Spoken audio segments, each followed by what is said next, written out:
ప్రభుత్వ ఉద్యోగం అనుకుంటారు, కానీ ప్రభుత్వ ఉద్యోగం కాదు, కానీ ప్రభుత్వానికే పనిచేసి పెడతారు. మామూలు ఒక ప్రభుత్వ ఉద్యోగి చేసే పనికి దీనికి అసలు పొంతనే ఉండదు.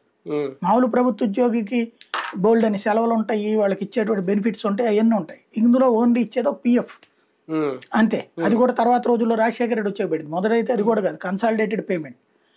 దీన్ని చూసినే ప్రైవేట్ కంపెనీలను ఒక రకంగా ఒక వ్యవస్థని శాంతం మార్చి పడేసింది చంద్రబాబు. ఇప్పుడు ఇదివరకు మనకి జర్నలిస్టులకే పే కమిషన్ పే స్ట్రక్చర్ ఉండేది.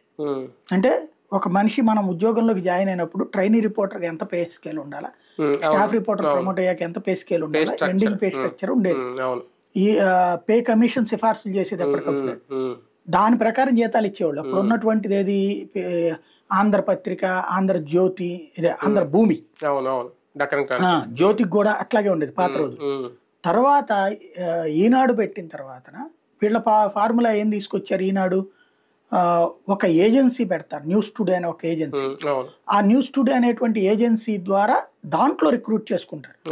దాంట్లో రిక్రూట్ చేసుకున్నాక మన జీతం ఏంటంటే కన్సాలిడేటెడ్ పేమెంట్. ఏడాదికి ఇంతని జీతం, నెలకింతని జీతం చెప్తున్నారు. ఆ జీతంలో నుంచి పిఎఫ్ కట్ చేస్తారు, వాళ్ళ పిఎఫ్ వాళ్ళు కడతారు, ఇంతే. ఇంకా మీకు ఇంకా వేరే బెనిఫిట్ ఏం లేదు. ఏం బెనిఫిట్ అంటే దాంట్లోనే రాస్తారు, మీకు ఇంత కనుక మీరు పని చేస్తే మీకు బస్ పాస్